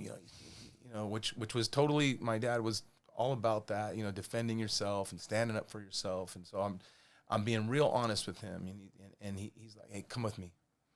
And so we got in his truck and we drove down Beach Boulevard to Buena Park bike shop, Buena Park Bicycle, I think it was called. And he's like, pick out whatever one you want. And I was like, really? And he's like, yeah, whatever one you want. And in the picture frame window of the store was the GT Mach 1, like the bike. At the time, there was no bike like it. You know what I mean? It was everything. And I said, well, can I get that one? And it was $299, which in 1985, that was a ton of money. It was an expensive bike. He's like, yeah, let's go. He bought it, and he's like, and let's get that bike lock right there. And so the next day, man, I went to school riding on that GT Mach 1. I just felt so proud. You know what I mean? Like, and I was proud, but I was so that affected me. That moment right there affected me. Like it, and that moment, I feel like still to this day steers decisions I have, even in tight financial situations. You know what I mean? Where there's the decisions that have to be made, and sometimes they're not easy ones. And I know that at that moment, that was not an easy decision. It's not one that he wanted to make. But he as a father, he said, no, this is a moment where a lesson can be learned, and Right. I want to help my son right here, and that's affected me. It's changed my. I look back on a lot of things, and sometimes I'm in the middle of making a decision, and my mind will go back to that moment, and that's the impact of a father. And I recognize today, just in the way that I talk and the things that I do, it doesn't look exactly like what my dad did, but in just about everything I do, I can see my dad. Yeah. You know what I mean? I can see I Especially see now him. that you get older. Yeah. Right? Now that I get older, I see the little traits, and I'm like, oh, that's like my dad. Yeah. I see the little changes. I lived 5 years longer than my dad, or 6 years longer than my dad at this point. But there's times when I see little things that I do, or I see little encouragement, or I see little support, or I'm like, okay, that's what my dad did. Yeah. You talked about my favorite story about dads and bikes. So my dad, I had a Swin, a Stingray. So I put some cool BMX handlebars right on it. Bam, get a little plate in the front. Had the little number plate on the front. My dad goes and buys me these Star rims, man. And I had a cool bike, man. Mag rims, yeah. The mag rims, right? So, I leave my bike in the driveway. I go across the street to my friend's house. We're talking, and I see a guy passing by, and he gets the bike, and he takes off. I've never seen this guy, in my life. So everybody in the neighborhood, oh, they stole Dave's bike. I think I saw the guy, da-da-da-da-da. And I'm just bummed. That was my bike. Yeah. And I was building it and thought I was cool, and so so my dad's asking the neighbor, and my dad was a young dad. I'm talking like I'm probably like 10, and my dad's 28 years old, right? So he's a young dad, and so we're talking to our neighbor, and the neighbor was kind of a high school kid. He's like, yeah, I think it's this guy. And he's showing my dad in the yearbook. I think it's this guy. And then the other neighbor's like, nah, it's those guys down the street, right? So I remember, just being like bummed. I'm like, man, that was my bike, man. I love that bike. We'd jump it, and everything, dude. It was the neighborhood bike. And so one day we're driving home from church, right? And my dad had this VW van, and he would pick up everybody in the neighborhood for church. So it's, my mom and this couple, and they were there. This couple was kind of rowdy, and so we're coming back from church. And there was this gang that lived down the street from our house, right? I mean, a couple blocks. And so they're hanging out, right? And so my dad goes, yeah, I think those are the guys that I think stole your bike. And he pulls the van over, right? And him and this guy, this rowdy dude from church. So my dad's supposed to be discipling this guy and taking him to Bible study. And he's in our Bible study. They get out the car, and my dad's like, hey, man, somebody stole my son's bike. He starts describing it to them. You better bring the bike back. You know what I mean? And I'm like, whoa. Nice. I'm like, my dad's going to bat for me right here. This is crazy. And then the lady in the van with us, she's rowdy too. So she's like, she's reaching under the seat. I'm like, what is this lady grabbing? She finds a tire iron from the spare tire. She's holding it. I'm like, whoa, it's going to go down right now. It's like Warriors. Exactly. It's exactly like Warriors, right? I'm like, bro. So I'm like, we didn't get my bike back. Okay, definitely didn't bring it back to the house, right? But I thought, I was like, man, my dad really defended me, looked out for me. I was like, that was cool, even though we were saved and everything, and we should have maybe done it different. I was like, no, I was at that point. It wasn't about, I'm a Bible study leader. I'm a church leader. I'm Dave's dad. He stole my son's bike. Yeah. He ended up buying me a really nice bike after that, and I was happy with that. But that's my bike story of my dad. But I think those stories like that, you don't forget them. No. And then you take them and you apply them to your fatherhood and how you do. It might be a little different, but those are moments that you remember. And my dad never missed any games. He came to all my baseball games, came to my high school basketball games.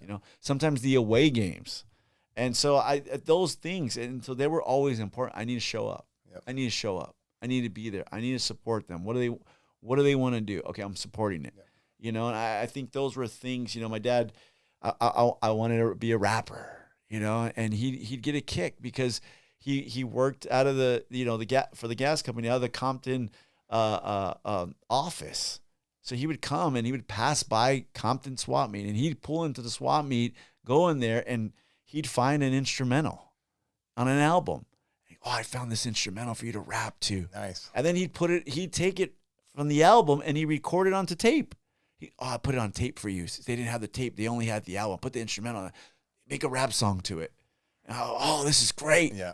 But those things were like, stayed with me. And so when the kids were, growing up, and Cam's like, I want to play an instrument. What do you want to play? Let's go take a look at a bass. Let's go find it. Hey, what do you want to? I like taking pictures. Okay, let's go get a camera. I'll buy you this camera. Here's a camera. Oh, let's go shoot and drive them to LA or wherever, and let's take pictures or play. Or here's you guys like art. Okay, let's go see some art. I'll show you. So those things, traits that I don't even think my dad knew what he was doing. Right. But they made the impact, and then I take those, and now I'm like, okay, my dad did that for me. Now I have to do this for my kids. I realized how important it was for me as a kid. Now I'm doing it for them. Yeah, but are you doing it for them based on what you saw your dad do, or do you find yourself doing it and then realize, dang, I'm doing what I learned? Yes. You know what I mean? Like it. Yes. It's not like it's not a conscious thing. Yeah. It's just you just do it, and then you realize oh, that's what my dad did for me. Like I didn't put it together like the whole rap thing, right? I didn't really. And then I would remember like years after I stopped rapping. Yeah. And then I guess when they were doing and getting involved, then I realized I remember my dad used to like bring instrumentals. It's crazy. So many teaching moments. Yeah. I think about there's this one time. I don't have another bike story, but I got a skateboard story. Because the area I lived in was all skateboarders, just tons of skateboarders. So I just thought I need a skateboard. I got to fit in. Like I want to be a skater too. And so I told my dad I need a skateboard. I was just grinding him for it, like every day. I need a skateboard. And finally he was like, all right, let's go get one. And he's like, which one do you want? I'm like, any skateboard, any one will do. And he's like, are you sure? Dad, they're all the same. They 4 wheels. They're all the same. All right. So he took me down to the store. There was a Nash 180 plastic skateboard. And I didn't know the difference. I'm like, this one's perfect. Please get this for me. And he was like, you sure? Like, that's the one? I'm like, it's the one. It's perfect. And, it was the cheapest, most garbage skateboard in the world, but he made me live with it. Mm-hmm. You know what I mean? Like no, you told me that's the one you wanted. You told me that was going to be good enough. After I realized shortly thereafter that this thing is garbage, that now I'm the laughing stock of the neighborhood. Oh, because I'm cruising around on this Nash 180. Well, now I'm going to have to live with that. That was my decision, and I'm gonna have to live with that. And so I had that skateboard for a long time, man, until Christmas, where I learned. And those kind of lessons, man, they just follow you. 100%. Yeah. So many stories. Yeah. I think I told Cam this story. The Lakers win back to back, 87, 88. Oh yeah. Right? I'm like, oh man, it's great. I'm going to the parade, me and Vince's dad, Vince's uncle, they're like, you want to come? And I'm like, yes. So my dad, he works. He's going to work. I got to go to work. He goes, go, have fun. I was like, okay.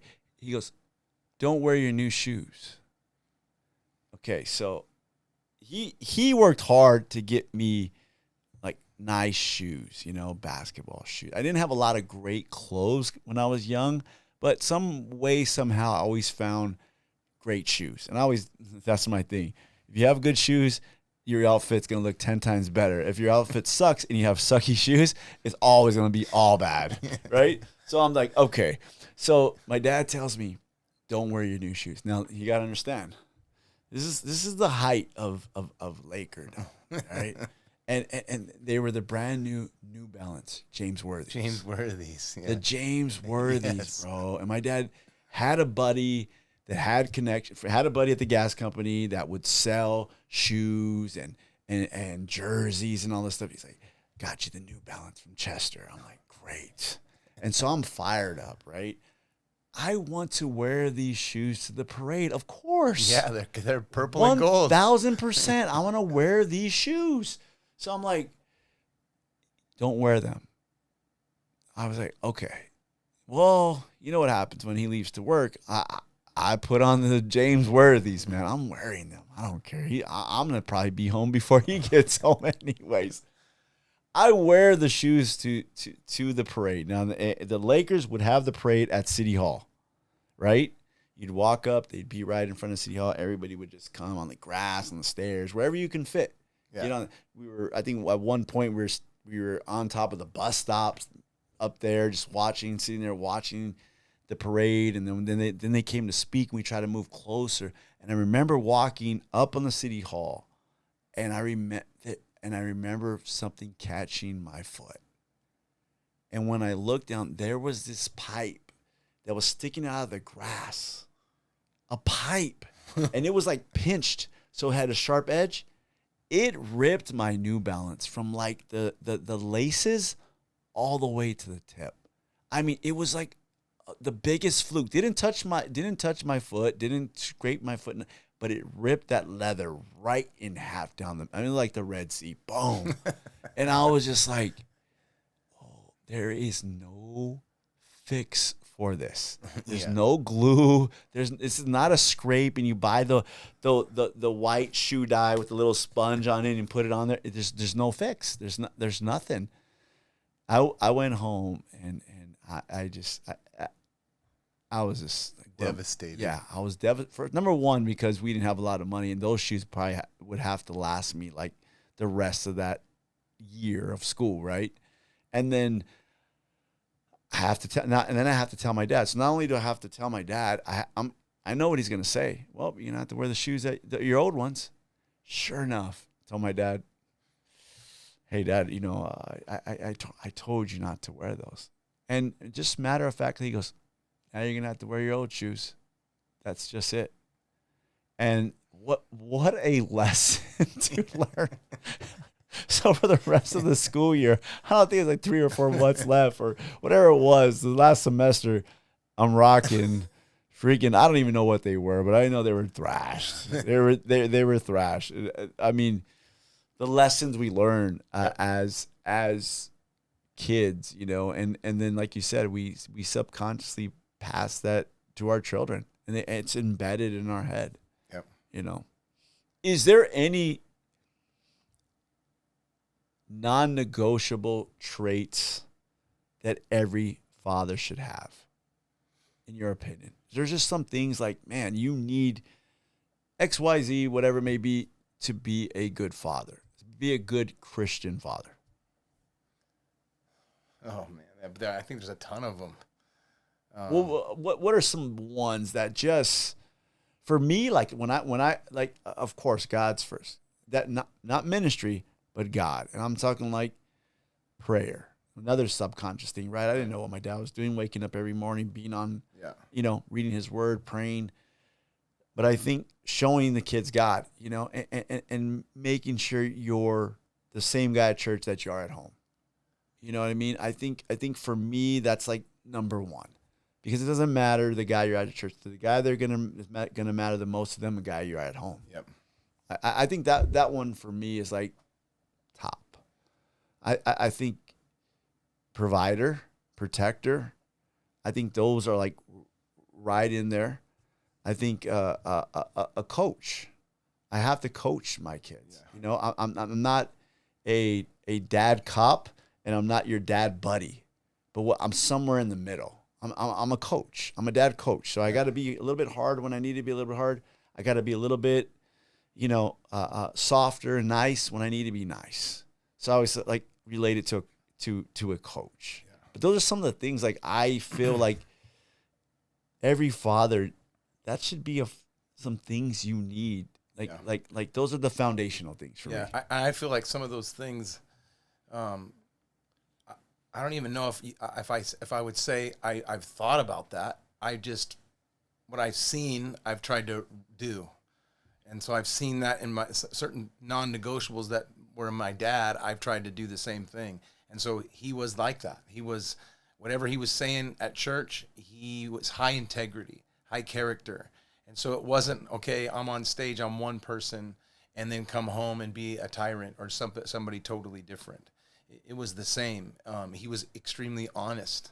So he didn't try to be, he didn't try to put up a front or say he was one way or he didn't try to make himself perfect in front of everybody else's eyes. He was very transparent and would openly admit failure. And so I think that's important for dads too, because I think you can do one of two things with a father figure. You can idolize them, and so maybe that's not necessarily a bad thing, but I think in some ways it is, because if you idolize a person, eventually they're going to let you down. Yeah. And then that's a problem. Right. But you can also demonize, and then you're just finding all the negative and all the things that are wrong about the person, or you can humanize. And I think it kind of goes to the whole coach thing. But if you understand, look, my dad's a human. He's a human. He's not perfect, but he's my dad, and he's my father. And so because he's my father and the way God set it up, he carries a certain office. He carries a certain role in my life that, whether I like it or not, agree with it or not, that's the role that he is. So I'm going to honor that position that he has. I'm going to honor that place that he is. I'm not going to idolize him, but I'm not going to demonize him either.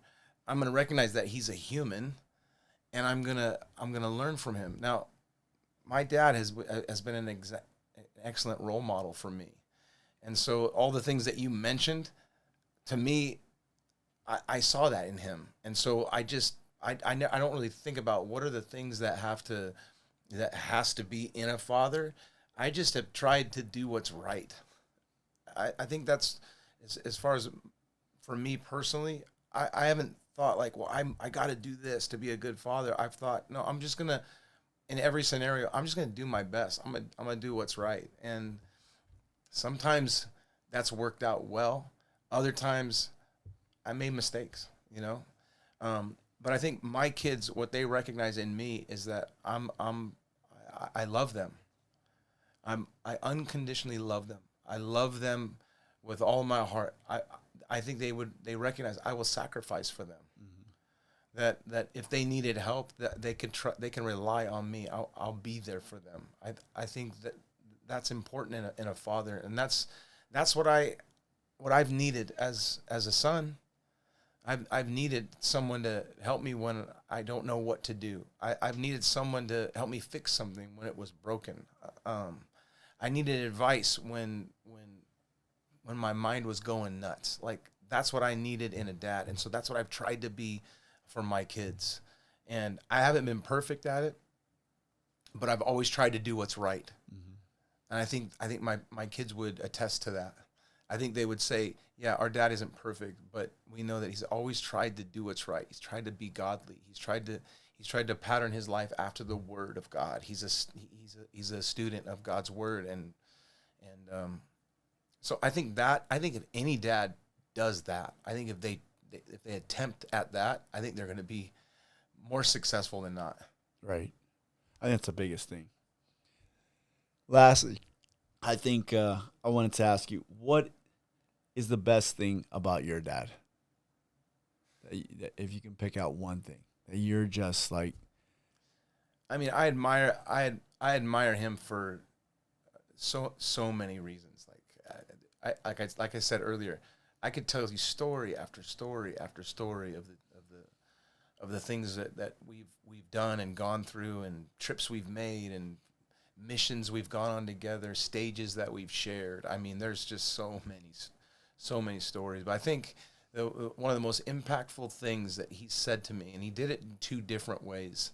The first one is when we first started the church, and there was just a few people coming around, and he was trying to invest in people because he wanted them to stay, trying to build a church. And at the same time, he's got this young preteen son. And he pulled me aside and he told me, Adam, doesn't matter who comes to this church, how big this church gets, how big this church gets, you'll always be my number one disciple. I don't want you to ever forget that. You'll always be my number one disciple. And that always stuck with me. That always stuck with me. And then years later, the church has gotten off the ground. Actually, church is fairly successful at this point. I'm in 8th grade, getting ready to go into high school, and I'd kind of gone off the rails, kind of went into like a little rebellious, spin, and hanging around the wrong people, making some bonehead decisions. Ended up getting pulled out of junior high and homeschooled for the rest of the year, just based on some stupid things I had done. Anyways. My dad was trying to figure out what to do in that moment, and so there were several little things that he did. He told me, you're not going to be, no more Aquanet hairspray, because I had that whole like wave going in the front. so I couldn't do that. Long way from Kingman. Yeah. Bro. He told me, you're going to be wearing collared shirts, So yeah, there was some of that. Those didn't last. It was just him. Now I know it was just him. Like his mind was just kind of like, what do I do? I don't want to lose my son. I want him to do what's right. How do I help him? And a couple days went by, and he called me up into his office, and he says, Adam, he goes, I'm not going to punish you. I'm going to discipline you. And one of the things that he said to me in the discipline is, he says, I want you to understand something. As of right now, I'm your only friend. And for me at that time, I was like, what? You're my only, I have a lot of friends, man. And he's like, all those guys you think that first of all, you're not going to be seeing them anymore. The only person you're spending time with is me. It's me. And it was very similar to you're my number one disciple, because what he did was, even in the business of our church and how hectic his schedule was. He was, at the time, he was pastoring pastors and traveling the world on missions trips, and our church was growing, and people were always trying to get a piece of him. But from that day on, throughout my high school years, when I got home from school, there he was. And it was those years that we grabbed the basketball, we'd walk down to the park, I'd beat him, of course, in basketball, and 9 out of 10 times. But we'd be very competitive, but having fun. And then we would walk home, and we would talk about the church. We'd talk about the things of God. We'd talk about girls. We'd talk about everything. You know what I mean? And truly, he was my only friend. He was my only friend. And it wasn't like I didn't have other acquaintances and people in my life, but for those years, my only true friend that I could rely on, I figured it out. Like, I recognized, oh man, my dad is there for me. He loves me. I can go to him for anything. Yeah. And I think that has paid, those years have paid dividends in our life, where to this day, I feel like when I need something and I need to talk to him, it's almost like we're picking up the basketball and we're walking down to Central Park and just, talking, and we have just a tremendous relationship, and I'm just so grateful for all the investment he made in me all those years. It would have been hard to be my dad. I'm not an easy kid to raise, I don't think. And No way. yeah, not. But he navigated that, and I think every father has to, with every kid. Every kid's different, and he navigated that well. And today we have a great relationship. That's amazing, man. Do you think, like, you had that moment with Jordan where you realize he's a man? When do you think your dad looked at you and said, he's a man? That's a really good question. I don't know. I remember, I was 18 years old. I wasn't even graduated from high school yet. And I'd been dating Carrie, and I knew I was going to marry her. Like I was head over heels in love with her. I'm 18 years old, man. Like I'm still in high school, and my parents were in bed, and I knocked on their door one night, and I said, I want to get married. I don't know what my parents thought of that. You know what I mean? Like, I look at my kids or other kids that are 18 years old, and I'm like, no way. Like, and I look back at pictures of myself. I'm thinking, what was I thinking? It's crazy. And somehow my parents were able to listen to me as an 18-year-old kid, tell them I want to get married and not have a problem with it, and be encouraging and still offer advice and all that, but be 100% behind me. I don't think at that moment they felt like I was capable of doing that. Deep down, I'm sure they were like, oh my gosh, what is he doing? You know, like, this is crazy. But there was that they modeled for me in that moment a release, you know, yeah. And I think I always felt a pressure to prove that I could do it on my own. And so I think the early years of my marriage, I neglected to go to either of my parents for advice, because I wanted to prove to them I got the goods, I can do it. I wanted to make them proud, you know. And I kind of wish I wouldn't have done that in those earlier years. I wish I would have, when I was having problems, I wish I would have went to them earlier. But I was trying to prove I was a man, you know. And so I think in those days, I think they looked at me and Carrie and what we were doing and thinking, that ain't it. You know, I'm sure they were thinking, they never said that, but I'm sure they were thinking that ain't it, you know. But somewhere along the road, man, I don't know. I don't know, man. He guided me, you know. He guided me, and I made different choices, and I started, you know, not trying to do it my own way, and, you know, started heeding advice and remembering things and how it was done, and started patterning my life after what I had seen my whole life and the things that had worked in our family. And all of a sudden I look and I'm like, man, like, God's blessed me. Like, I'm walking in the same blessing. I'm enjoying my relationship with my boys and my daughter. They're wonderful kids. And I don't know if my parents truly even think I'm a man yet. You know, does that ever totally happen? I don't know, but, you know. That's good, man. It's crazy. I love it. Lastly, just to ask this, and maybe you don't have anything on it, but is there a mantle or a generational blessing that gets passed down when you as a father do things right to your children, for your children? From what I've seen, there is. I think you see it all through Scripture too. But I've seen it in you know, my grandpa lived to a ripe old age. He was 100 years old when he passed away. Just a tremendous, like, such an amazing person. I value all of the time I spent with him as well. But a lot of his strengths and character and integrity that he exemplified as a doctor his whole life, I saw that in my dad. I see that in my dad even to this day. Some of those great qualities, and I think my dad actually improved on those things. And then, of course, a lot of the blessing that my grandpa worked so hard to accumulate over his life, he passed on to his kids and his grandkids, and he helped me, and I know he's helped my parents, and so, yeah, I think it's a biblical principle that you're meant to pass on, right? All of these great traits and blessings and favor and opportunity. You're meant to hand that off, to give what's your ceiling is meant to be their floor.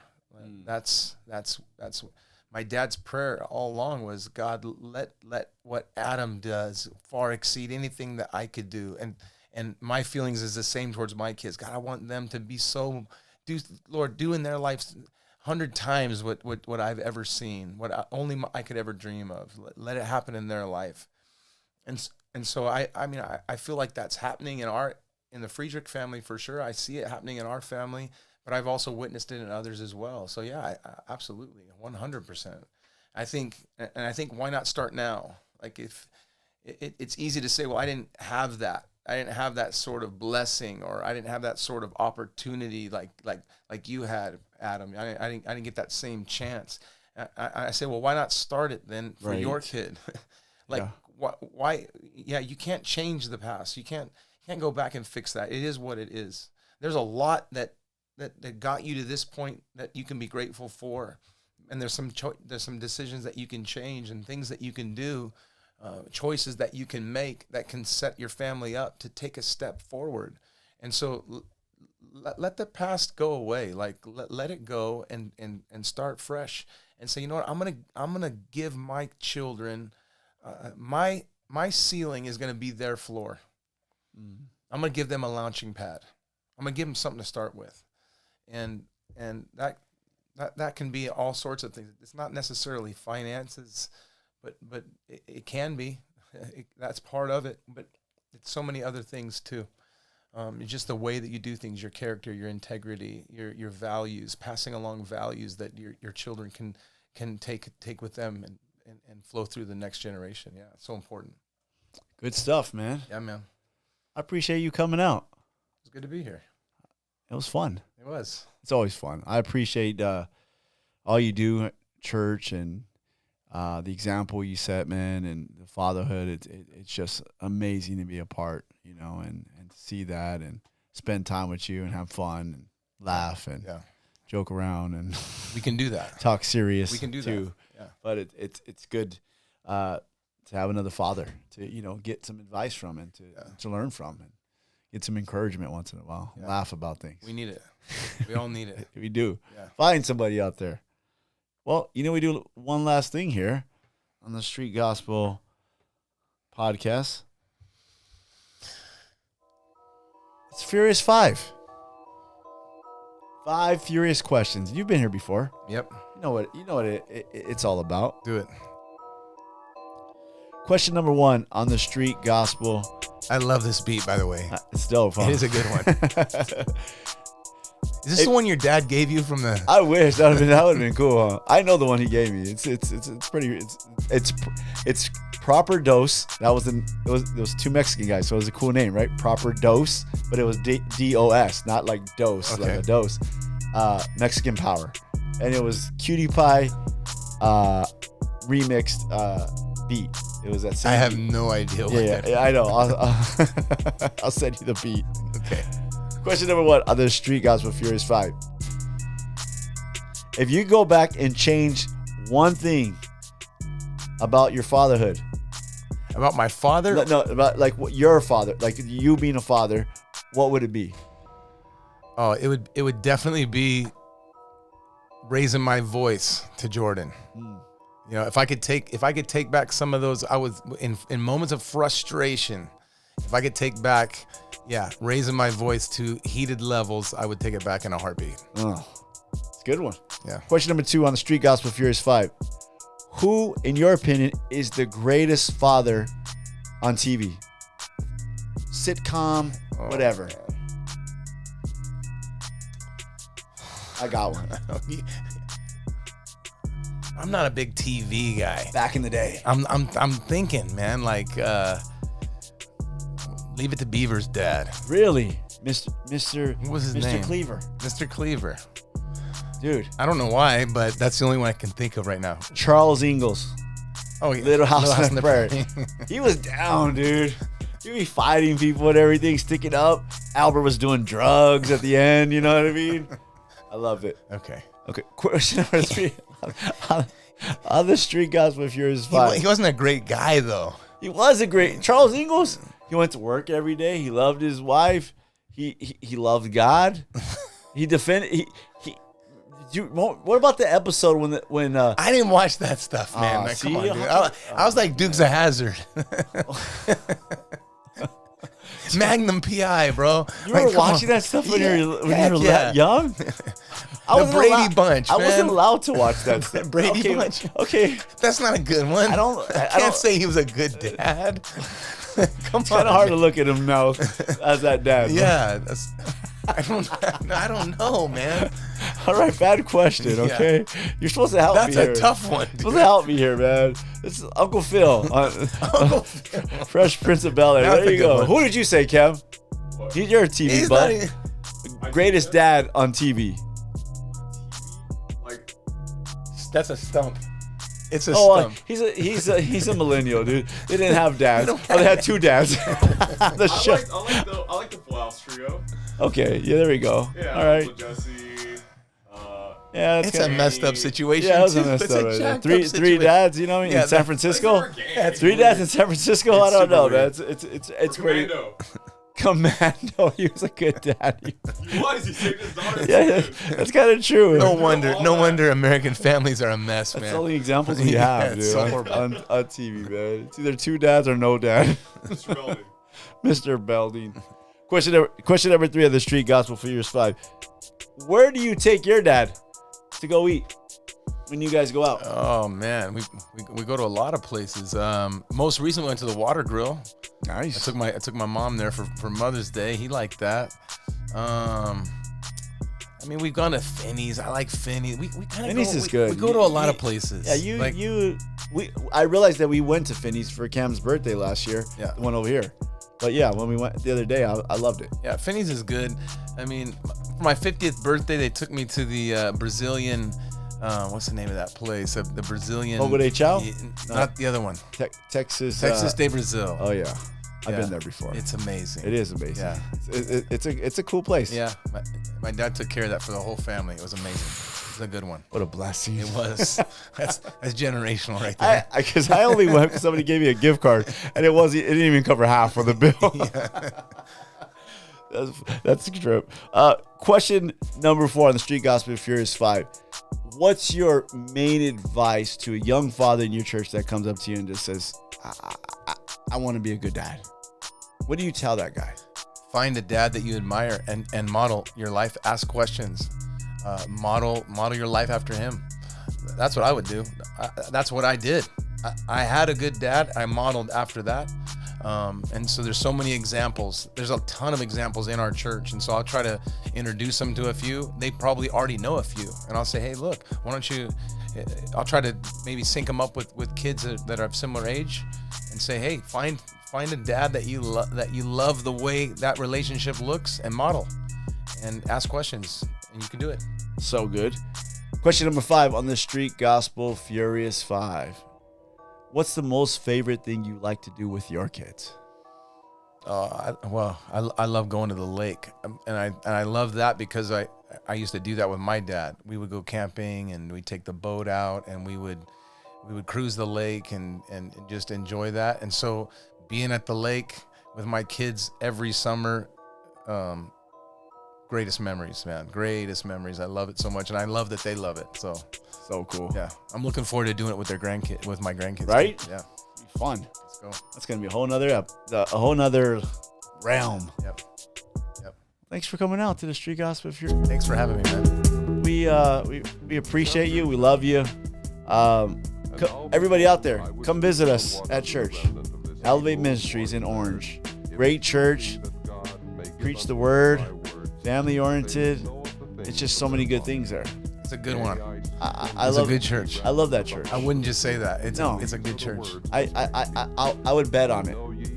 You know what I mean? Yeah. That it's a good church. And so everybody out there, come visit church. Pastor Adam's up there a lot of the times preaching, and good sermon, straight to the heart. You know, always looks at me when he wants to. Yeah.